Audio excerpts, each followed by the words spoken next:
क्या है चुनाव आयोग की गाइडलाइंस? एग्जिट पोल से चुनावी सर्वे तक, जाने सब कुछ। जम्मू कश्मीर विधानसभा चुनाव की मतदान प्रक्रिया संपन्न हो चुकी है। हरियाणा में आज एक ही चरण में 90 सीटों पर मतदान किया जा रहा है। मतदान समाप्त होने के बाद दोनों राज्यों के एग्जिट पोल शाम 6 बजे जारी किए जाएंगे। एग्जिट पोल चुनाव परिणामों को एक संभावित तस्वीर प्रस्तुत करते हैं। आइए हम आपको बताते हैं कि एग्जिट पोल क्या होता है और चुनाव परिणाम का अनुमान कैसे लगाया जाता है। नमस्कार, मेरा नाम शिखर त्रिपाठी और आप देख रहे हैं पंजाब केसरी। एग्जिट पोल में एक सर्वेक्षण किया जाता है जिसमें मतदाताओं के विभिन्न प्रश्न पूछे जाते हैं। उनसे यह पूछा जाता है कि उन्होंने किसको वोट दिया। यह सर्वे मतदान के दिन ही आयोजित किया जाता है। सर्वेक्षण करने वाली एजेंसियों को टीम मतदान केंद्र के बाहर मतदाताओं से प्रश्न करती है। इसके बाद प्राप्त आंकड़ों का विश्लेषण किया जाता है और इसके आधार पर चुनाव परिणामों का अनुमान लगाया जाता है। भारत में कई एजेंसियां एग्जिट पोल का आयोजन करती हैं। प्री पोल, यह सर्वे चुनाव की तारीखों की घोषणा के पश्चात और मतदान आरंभ होने के पूर्व किए जाते हैं। उदाहरण के लिए 5 राज्यों के चुनाव की तिथियों की घोषणा 9 अक्टूबर को हो गई थी। मध्य प्रदेश में 17 नवंबर को मतदान हुआ, इसलिए प्री पोल सर्वे 9 अक्टूबर के बाद 17 नवंबर के पहले संपन्न हो चुके होंगे। एग्जिट पोल, ये सर्वे मतदान के दिन ही आयोजित होते हैं। इसमें मतदाताओं की राय जानने का प्रयास किया जाता है। छत्तीसगढ़ में चुनाव 2 चरणों में हो रहे हैं, इसलिए प्रत्येक चरण की मतदान तिथि पर ही ये सर्वेक्षण किया जाता है। यह पोलिंग बूथ के बाहर किया जाएगा और मतदान करके बाहर आने वाले व्यक्तियों से प्रश्न पूछे जाते हैं। पोस्ट पोल सर्वेक्षण वह प्रक्रिया है जो मतदान समाप्त होने के पश्चात आयोजित की जाती है। उदाहरण स्वरूप 30 नवंबर को मतदान समाप्त होगा। इसके 1-2 दिन बाद पोस्ट पोल सर्वेक्षण प्रारंभ हो जाएगा। इस सर्वेक्षण का मुख्य उद्देश्य यह जानना होता है कि किस प्रकार के मतदाता ने किस राजनीतिक दल को अपना मत दिया है। भारत में एग्जिट पोल की संबंधित पहली गाइडलाइंस 1998 में जारी की गई थी।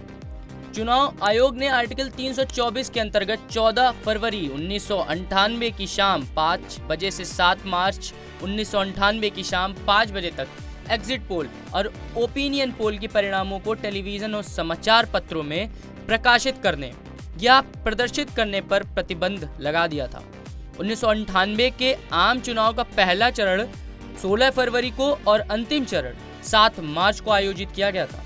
इसके पश्चात चुनाव आयोग समय समय पर एग्जिट पोल और ओपिनियन पोल के लिए नई गाइडलाइंस जारी करता रहा है।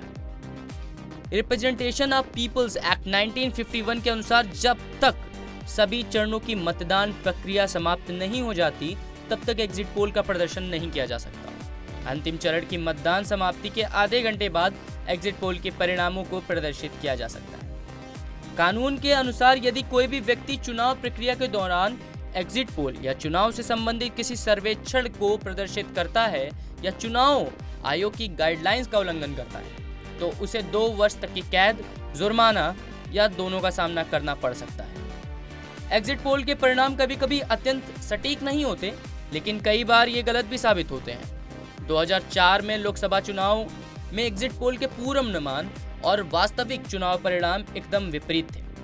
इस वर्ष एग्जिट पोल में यह कहा गया था कि बीजेपी सबसे बड़ी पार्टी बनेगी और एनडीए की सरकार का गठन होगा, लेकिन परिणामों में एनडीए 200 सीटों का आंकड़ा भी पार नहीं कर सका और 189 सीटों पर सीमित रह गया। कांग्रेस ने सबसे बड़ी पार्टी के रूप में उभर कर यूपीए की सरकार का गठन किया।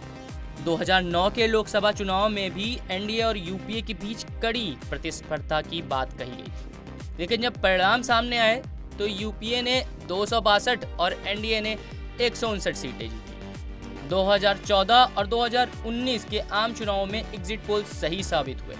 दोनों ही बार एग्जिट पोल में बीजेपी की जीत का अनुमान लगाया गया था और परिणाम भी इसी के अनुरूप हुए। 2014 और 2019 के आम चुनावों के एग्जिट पोल सही साबित हुए। दोनों ही अवसरों पर एग्जिट पोल में बीजेपी की विजय का अनुमान लगाया गया था और परिणाम भी इसी के अनुरूप रहे। 2014 में बीजेपी ने 282 सीटें प्राप्त की, जबकि 2019 में यह संख्या बढ़कर 303 हो गई। 1996 का लोकसभा चुनाव एग्जिट पोल के संदर्भ में विशेष महत्व रखता है।